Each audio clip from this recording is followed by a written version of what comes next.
As Tom said, I am Becky Foltz, and I am with the Lake County Master Gardener Volunteers. I took my training in 2015, and in November of 2017, I received my Community Gardening Specialist Certificate from the OSU Extension. I have worked at the Juvenile Justice Garden Center and at the Demonstration Square Foot Garden located at the Peace Garden at the Lake County Fairgrounds. Welcome to this online Meet Us in the Garden presentation on square foot gardening. And thank you all for joining us this morning. This presentation is brought to you by the Ohio State University Extension Master Gardener Volunteer Program, celebrating 30 years in 2020.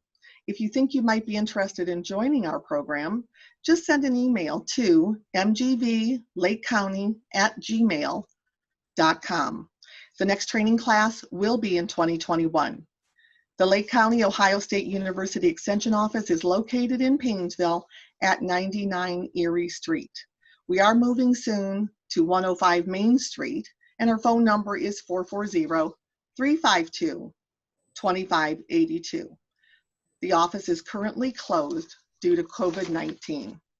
Additional contact information is here if you want to take note. At this time, the MGV helpline program is available by phone only on Tuesdays from 9 to 11 a.m. You can actually call that number anytime and leave a message, and someone will return your call as soon as possible. Helpline takes calls about and questions about plants, trees, and bugs. Today, I'm going to talk about square foot gardening, as Tom mentioned. This photo shows several thriving square foot gardens. I'll discuss the background of square foot gardening, what square foot gardening is and isn't, how to set up a square foot garden, what to plant, how to harvest, and how to do it all again. If you think of any questions during this presentation, please submit them by chat, and we will address those at the end of the presentation. So what is square foot gardening? It is a method of gardening developed by Mel Bartholomew in the late 1970s. Square foot gardening uses raised beds divided into square grids. According to Mel, there's no work, no weeds, and no worries with this method of gardening. Mel was a retired civil engineer and efficiency expert. He took up gardening as a hobby in his early 40s once he retired. He thought traditional row gardening was wasteful and time-consuming. Mel's observations about traditional row gardening included a few basic questions. Why did we garden using 3 feet space in between our rows when we plant our plants with only 6 inches in between? He thought that 3 feet was just wasted space. Again, why do we rototill when we are just going to compact the soil again by stepping on the garden? And finally, why do we plant whole packets of seeds when we're going to thin them out to the desired spacing? So because of all these questions, Mel developed a uniquely simplified system of gardening that eliminated 80% of the space, 80% of the weeds, 80% of the water, work, and waste. Mel's first book in 1981, called Square Foot Gardening, A New Way to Garden in Less Space with Less Work, became the largest selling gardening book of all time. That led to a series on PBS and Discovery channels in the 1980s. Mel started a program called Square Yard in the Schoolyard to teach youth to be good stewards of the land and the environment. That program is still used in STEM curriculums in many school districts across the country. The program is a hands-on approach to teach how veggies are grown and the importance of nutrition and locally grown foods. In 1996, Mel founded the Square Foot Gardening Foundation to pursue his mission of solving world hunger. This program teaches people in underserved countries how to grow their own fresh produce. Mel died in April of 2016. His New York Times obituary said that Mel liked to say that beginner gardeners could learn square foot gardening in an hour or two, but that for experts stuck in the rut of traditional row gardening, it might take 2 weeks. While Mel's gardening method is all organic and natural, you may find that you need to supplement with fertilizers, and that is perfectly fine. His method requires no chemical fertilizers and uses no insecticides or pesticides. Mel developed square foot gardening to be earth-friendly and all natural. Some of you may have seen raised gardens like this one on the left. If you look closely at this picture, you will see that this raised bed is planted in a traditional gardening method in rows. You can clearly see those rows of lettuces planted there. The garden on the right is a square foot garden. You can clearly see the square divisions. This indicates planting by area. By the way, this garden is the demonstration square foot garden at the Peace Garden at the Lake County Fairgrounds. Again, this is a raised bed, not a square foot garden. You can see that the whole bed is filled with just one plant. Here are some more examples of raised beds.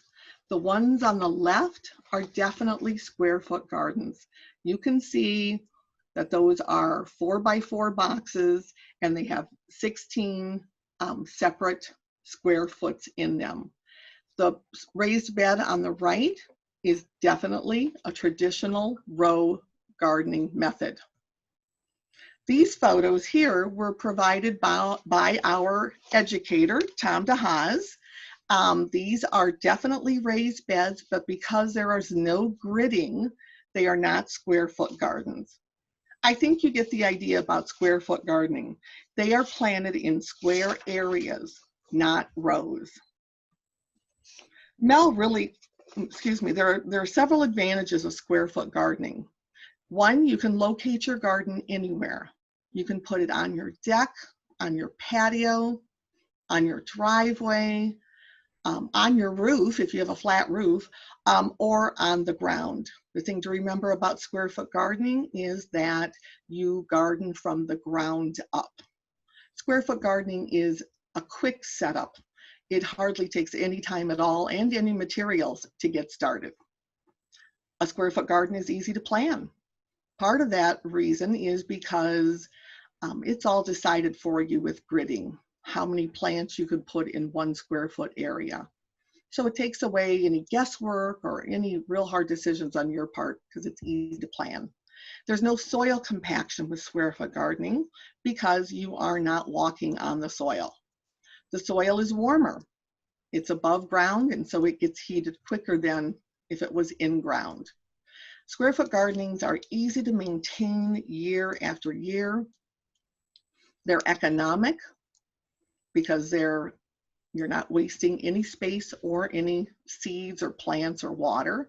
They're efficient. They work very well, and their yield is high. They're easy to protect. They're earth friendly, and there's no weeding, no tilling, no digging, no kidding. So let's get started with square foot gardening. The first thing you will want to do, as with any gardening space, is to choose your location. If you're growing vegetables and many annuals, you will need to have at least 6 to 8 hours of sun per day. You want to make sure your garden is placed away from trees and shrubs for the reason that they may shade your garden or they may have roots that upheave your garden. Keep your garden away from puddles. If you get a big rain and you see that there is a tendency for water to gather in a spot where you're planning on putting your garden, you might want to make adjustments and put it somewhere else. And finally, put your garden close to your house if you can. If your garden's close to your house, you're more likely to tend to it and make sure it's watered. You don't need many tools to get started with square foot gardening, but I've listed here everything that I've used personally when I've set up a garden. I've used a trowel and a shovel. For making the grids, I've used a scissors, yardstick, strings, and stakes for the string. Of course, you'll need a watering can and weed fabric. The first thing you want to consider when you're starting your square foot garden, or the second thing I should say, is your box. Generally, those box sizes are 4 by 4 foot and 6 to 12 inches in depth. There can be other sizes. You could do a 3 by 3 if you're, say, gardening with children. The key thing to remember is that you should be able to stand on any side of your square foot garden and be able to reach in toward the center. You can purchase or build your own box.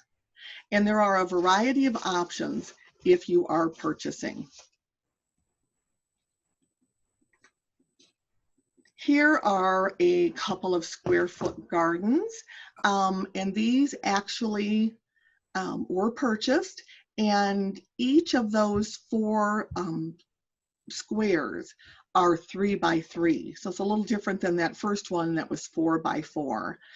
These were purchased. I'm not going to recommend any particular brand or place to purchase them, but just to give you an idea, a box like one of these, there's actually 2 separate boxes there that have 2 3 by 3 containers. One of those cost $39.95. The previous slide that showed one single box, a 4 by 4, was about the same cost. The first box, you required a drill to fasten the sides into those corner brackets. In this case, no drill was required, and it was very simple, just to slide the sides of the box right into those corner pieces. If you are building a box, there are certain types of woods to use that are better than others. You'll want to consider cedar, redwood, or black locust woods because they are rot resistant and long lasting. If treated, you want to make sure that they're approved by the FDA for food production, and that should give you that information right on the label if you're purchasing. Mel really liked the idea of recycling woods to make boxes. Be careful when using old wood though. If it's purchased before 2004, it could be treated with arsenic and creosote. Additionally, if you're building your own box, you'll want to consider using stainless steel screws so you won't have any rust. After you've built your box, you're going to want to fill your box with a soil mixture. This was one of the surprises to me about square foot gardening, because I just assumed you would add topsoil and maybe some other improvements to the soil. But this mixture, which is called MEL'S mixture, is actually equal parts of vermiculite, compost blend, and peat moss or core. Now you can purchase MEL'S mixture from some place, I think online, but I've only made my own using the 3 items of vermiculite, compost blend, and the peat moss. Here you see the sizing that comes, that these products come in. You have your vermiculite, which is a hydrous silicate mineral that expands when heated. And when it's combined with peat moss, it creates conditions that are favorable for plant growth. It also improves the aeration and the moisture retention of the soil. Peat moss is a large, absorbent moss that grows in dense masses on boggy ground. The lower parts of the moss form to form your peat. Compost is the last ingredient that you add to your mixture. This one happens to be a mushroom compost. I've used either the mushroom or the hummus, which is vegetable based. Those generally come in 1 cubic foot bags, as far as I've searched anyway. So compost is a nutrient-filled blend of straw, peat, gypsum, and other organic products. This particular kind of mushroom compost has a pH range that makes most plants thrive. I mentioned the other composts are manure and hummus or vegetable base. You know, as an alternative to purchasing compost, you can make your own. This is my wheelbarrow filled with my compost. Composting is fairly easy to do. I have been composting for years, and although I don't follow all the specific rules, I do get good results. So according to Mel, you want to keep that soil loose, workable, and nutritious. And just look how beautiful that mixture looks there in the box. You got that in the foreground, the almost black compost. In the middle, you've got that contrasting vermiculite, and then the peat moss. So here is where I use a shovel to get it all mixed in before planting. So, and also I think I mentioned early on about using a weed fabric before you put down your soil.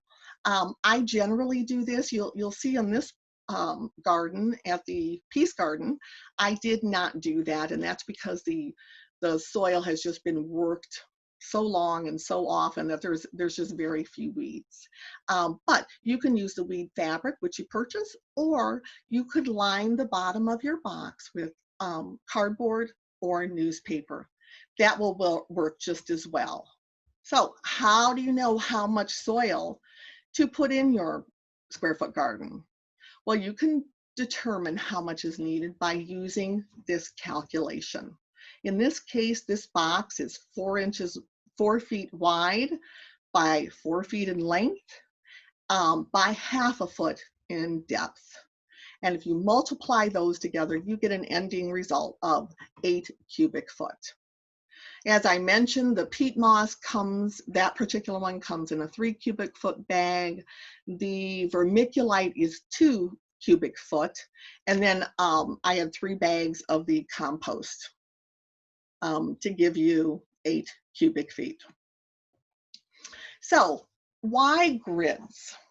You will see in the next few slides about how having grids can help you decide how to plant your garden.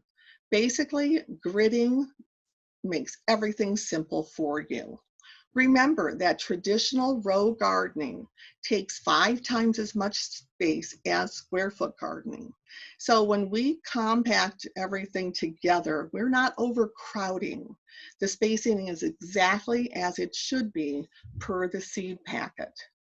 Don't crowd and don't waste. So in this particular case, I used string and some small stakes to put into the ground to make my grids. You can see the yardstick back in the back of that square foot garden, and I simply marked with stakes where those 1 foot intervals were, and then I made my string divisions. So for that, you need a yardstick, string, stakes, and scissors. Here's a completed grid using the string method. Note that you can use other items for gridding. You can use wood slats in the 1x4 slide. You could use plastic, metal, or blinds. Some boxes even come with squares built right in, like the picture on the left.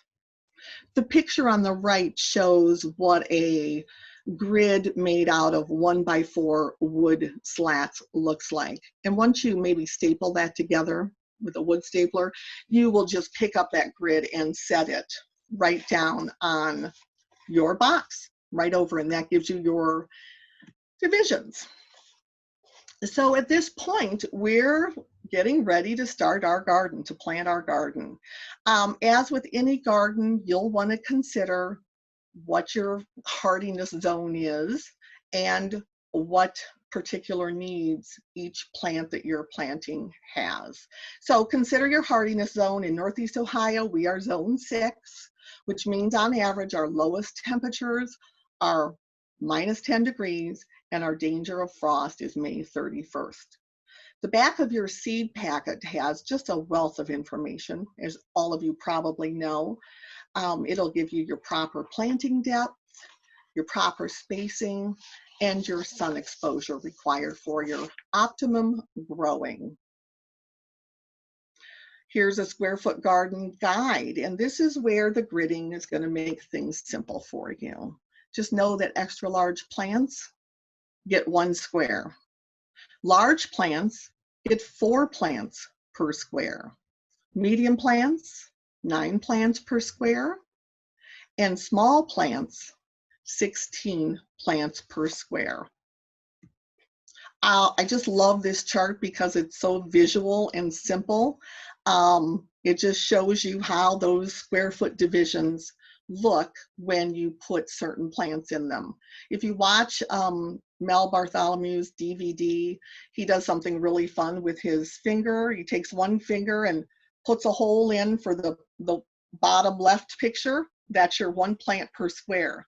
In the next one, he takes his finger and he does a vertical line and then a horizontal line. And then with 1 finger puts the holes in where your plants will go. So what kind of plants do they consider to be extra large or small? Here's a chart showing examples of planting following the 1, 4, 9, and 16 rule. So your large plants would be broccoli, cabbage, pepper, tomato. You would put only one of those in 1 square. Your large size plants could be lettuces, Swiss chard, or a marigold. Could also be kale or sweet potatoes. Those medium-sized plants where you're going to put 9 of them in a square are bush beans, spinach, beets, if you like beets, and basil and thyme.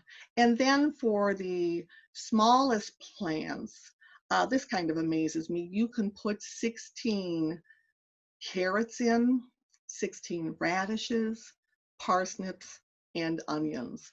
That's kind of cool, isn't it? I think that just makes it all very clear how square foot gardening works.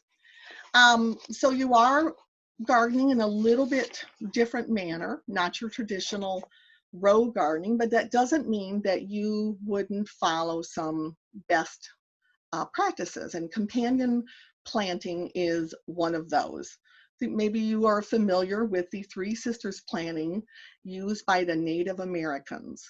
This is the method of planting corn, squash, and beans together, with each plant giving something to the garden. The older sister corn offers the beans the needed support to grow. Beans are the giving sister, pulling nitrogen from the air and bringing it to the soil for the benefit of all 3. And squash shades the corn and the beans, providing a living mulch for all the plants to survive. Now, I think in my research, there are a lot of different versions of this 3 sisters, but another version states that the 3 plants thrive together, much like inseparable sisters. Here's some other examples of companion planting. You'll want to put legumes with carrots, lettuces, spinach, strawberries, corn, cucumbers, and brassicas. And then you could pair broccoli and cauliflower and cabbage with beans, carrots, lettuces, onions, spinach, and most herbs. Pollinator plants are very important to the vegetable garden. Several vegetables require pollinators in order to produce fruit. Squashes, cucumbers, pumpkins, eggplant, okra, watermelons, and muskmelons, those are the cucurbits, must be pollinated by insects transferring pollen. Incomplete pollination of plant can result in misshapen or undersized fruits. Whether it's the native bumblebee or the European honeybee doing the pollinating, bees play an important role in pollinating these vegetables. Vegetables such as tomatoes, peppers, and eggplants produce flowers that contain both male and female reproductive parts. Other vegetables like leafy greens, cole crops, cabbage, etc., and root crops do not require bees to pollinate. So you want to encourage bees, butterflies, moths, and hummingbirds to your garden. Increasing pollinators will increase your yields. Here are some other pollinator plants, some of them native to Northeast Ohio. And keep in mind, you're not going to necessarily put all of these flowers in your square foot garden, although the marigold, zinnia, aster would be just fine for that. But you want to make sure you're including pollinators all over your yard. That would be the best scenario. You got the purple coneflower, your yarrows, goldenrod, black-eyed Susan, borage, aster, blanket flower, and cosmos. Square foot gardening takes less water than your traditional row gardening because you're not watering in between your rows. So there's no real waste. It is recommended that you use sun-warmed water, but I'll be honest, I probably won't unless I have a lot of time on my hands. But that would be a good way to go, and you want to water your plants 2 cups once a week, and keep your water at the base of the plant. It looks like the garden in that picture needs some water right now, right? Consider vertical gardening. So you're going to have those plants that would just spread all over your square foot garden if you didn't give them some support. So keeping in mind that you would put your vertical supports at the north end of your garden because you don't want your tall plants to shade your other plants. Some vertical gardening techniques are staking, caging, using a tripod, a teepee, or an A-frame.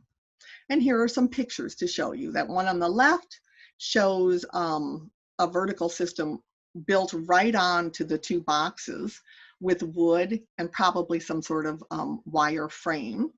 The garden on the right shows some trellis type supports in the back. Notice how they're toward the back of the garden where they won't shade the other plants.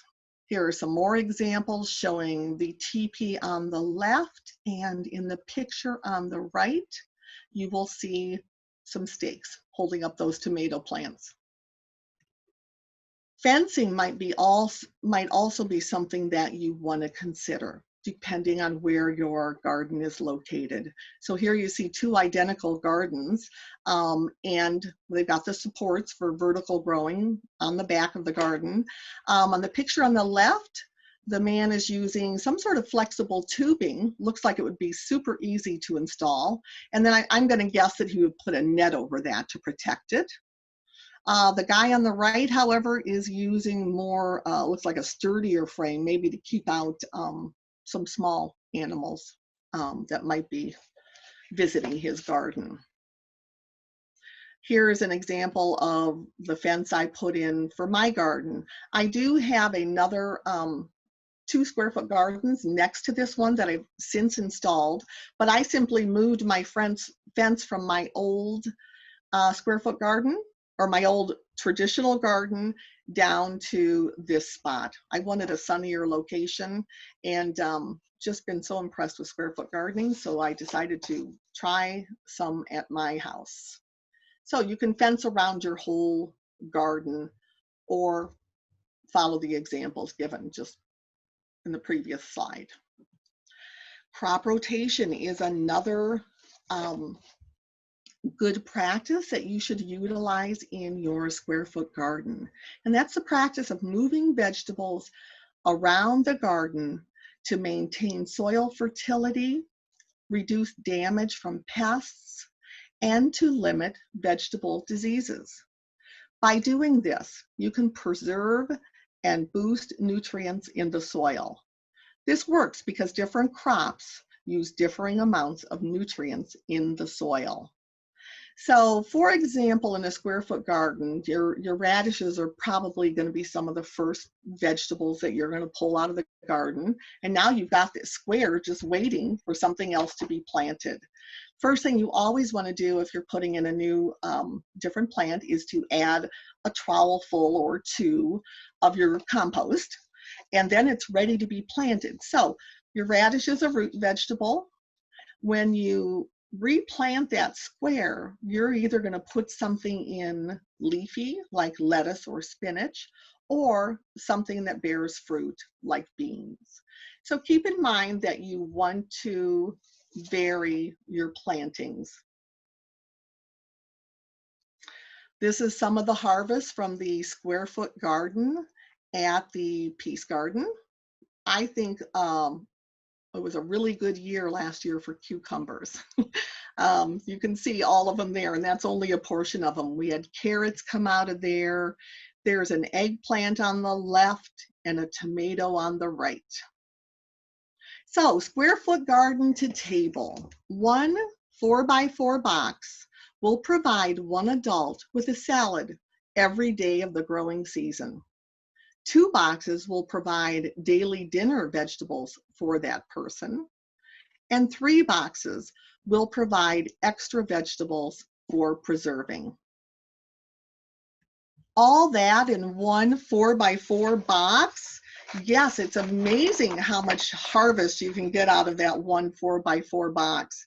You can get a head of cabbage, a head of broccoli, a head of cauliflower, 4 heads of romaine lettuce, 4 heads of red lettuce, 4 heads of salad lettuce, 5 pounds of sugar snap peas, 8 bunches of Swiss chard, 9 bunches of spinach, 16 small ball carrots, 16 beets, 4 bunches of beet greens, 16 long carrots, and 32 radishes. I want to thank you all for joining us today for this Meet Us in the Garden presentation time.